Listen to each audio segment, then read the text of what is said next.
খবর ঢাকা থেকে রিলে করে শোনানো হলো। বাংলাদেশ বেতার সিলেট। এক্ষুনি শুনবেন আমাদের স্থানীয় সংবাদ। আসসালামু আলাইকুম। আজ শনিবার 20 বৈশাখ, চৌঠা জিলকদ, 3রা মে। বাংলাদেশ বেতার সিলেট সংবাদ পড়ছি প্রিয়াঙ্কা রায়। অনুমতি ছাড়া হজ পালন না করার জন্য অনুরোধ জানিয়েছে ধর্ম মন্ত্রণালয়।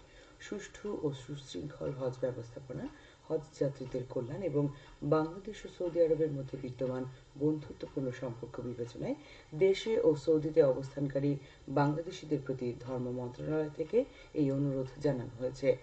ধর্ম মন্ত্রণালয় থেকে চলতি হজ মৌসুমে ভিজিট ভিসায় মক্কা কিংবা সেদেশের পবিত্র স্থানসমূহে অবস্থান না করতে নির্দেশনা দেওয়া হয়েছে। এছাড়া হজ বিধিমালা অমান্যকারী ভিজিট ভিসাধারীকে পৃষ্ঠপোষকতা দেওয়া, পরিবহন করা, সংরক্ষিত হজ এলাকায় প্রবেশে সহায়তা করা ও তাদেরকে হোটেল কিংবা বাড়িতে আবাসনের ব্যবস্থা থেকে বিরত থাকতেও বাংলাদেশিদের প্রতি অনুরোধ করা হয়েছে। আসন্ন হজ মৌসুমে কঠোর অবস্থানের ঘোষণা দিয়ে সৌদি আরবের স্বরাষ্ট্র মন্ত্রণালয় জানিয়েছে, হজ পারমিট ছাড়া কেউ হজ পালনের চেষ্টা করলে তাকে সর্বোচ্চ 20,000 সৌদি রিয়াল জরিমানা গুনতে হবে। এ কাজে সহায়তা করলেও রয়েছে 1 লাখ রিয়াল পর্যন্ত জরিমানার বিধান। শুধু জরিমানাই নয়, অপরাধ প্রমাণিত হলে এরূপ সহায়তাকারী নিজস্ব যানবাহনও আদালতের রায় অনুসারে বাজেয়াপ্ত করা হবে।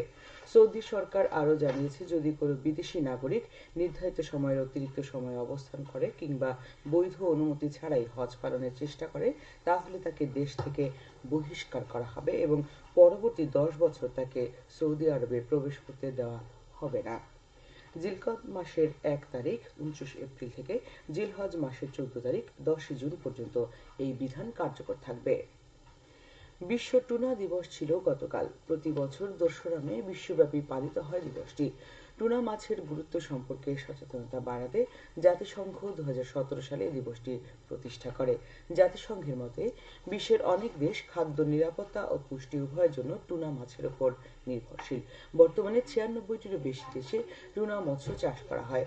দৈনিক চাহিদা মেটাতে প্রতি পাউন্ড ওজনে 0.36 গ্রাম প্রোটিন সরবরাহ করে। টুনা মাছ বেশিরভাগই ভূমধ্যসাগর, আটলান্টিক এবং প্রশান্ত মহাসাগরে পাওয়া যায়। এখানে 40টিরও বেশি প্রজাতির টুনা পাওয়া যায়, কিন্তু ক্রমাগত টুনা শিকারের কারণে তারা এখন বিলুপ্ত প্রায়। তাই তাদের বিলুপ্তির হাত থেকে বাঁচাতে প্রতি বছর 2রা মে বিশ্ব টুনা দিবস পালিত হয়। বিশ্ব মুক্ত গণমাধ্যম দিবস আজ। 1991 সালে ইউনেস্কোর 26তম সাধারণ অধিবেশনের সুপারিশ মোতাবেক 1993 সালে জাতিসংঘের সাধারণ সভায় 3রা মে তারিখটিকে বিশ্ব মুক্ত গণমাধ্যম দিবসের স্বীকৃতি দেওয়া হয়।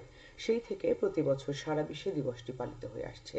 সাংবাদিকতার স্বাধীনতা ও মুক্ত গণমাধ্যম প্রতিষ্ঠার মৌলিক নীতিমালা অনুসরণ, বিশ্বব্যাপী গণমাধ্যমের স্বাধীনতার মূল্যায়ন, স্বাধীনতায় হস্তক্ষেপ প্রতিহত করার শপথ গ্রহণ এবং পেশাগত দায়িত্ব পালনকালে ক্ষতিগ্রস্ত ও জীবনদানকারী সাংবাদিকদের স্মরণ ও তাদের প্রতি সম্মান ও শ্রদ্ধা জ্ঞাপন করা হয় এই দিবসটিতে।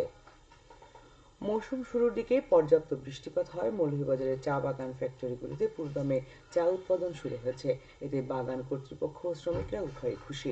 2-1 দিনের মধ্যে আবারও বৃষ্টি দেখা দিলে বাম্পার ফলনের সম্ভাবনা রয়েছে। চলতি মৌসুমে বৃষ্টি না হওয়ায় দুশ্চিন্তা বাড়ছিল জেলার 92টি চা বাগানের মালিক শ্রমিকদের। চলতি বছরে দেশের নিবন্ধনকৃত 168টি চা বাগান থেকে চায়ের উৎপাদন লক্ষ্যমাত্রা নির্ধারণ করা হয়েছে 103 মিলিয়ন কেজি। এর মধ্যে শুধু মৌলভীবাজার জেলায় উৎপাদন লক্ষ্যমাত্রা প্রায় 82 মিলিয়ন কেজি।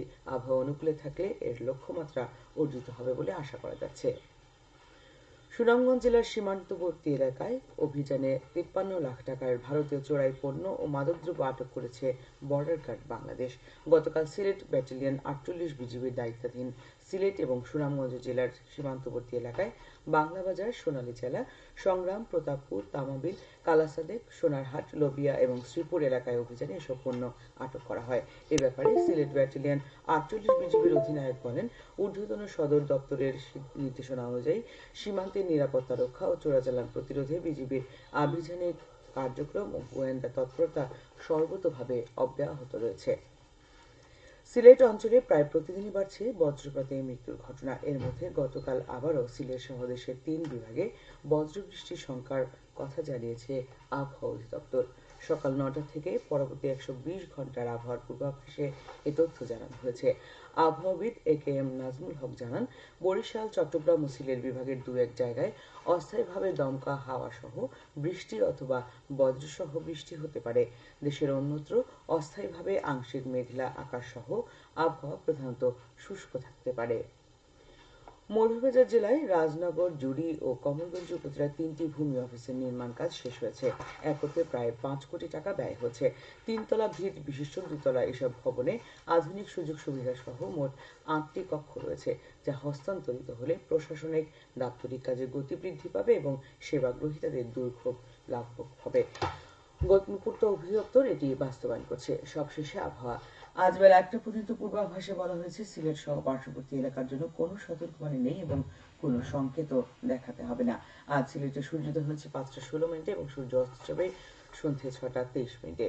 সংবাদ শেষ হলো। আমাদের পরবর্তী স্থানীয় সংবাদ প্রচারিত হবে দুপুর 1টা 5 মিনিটে।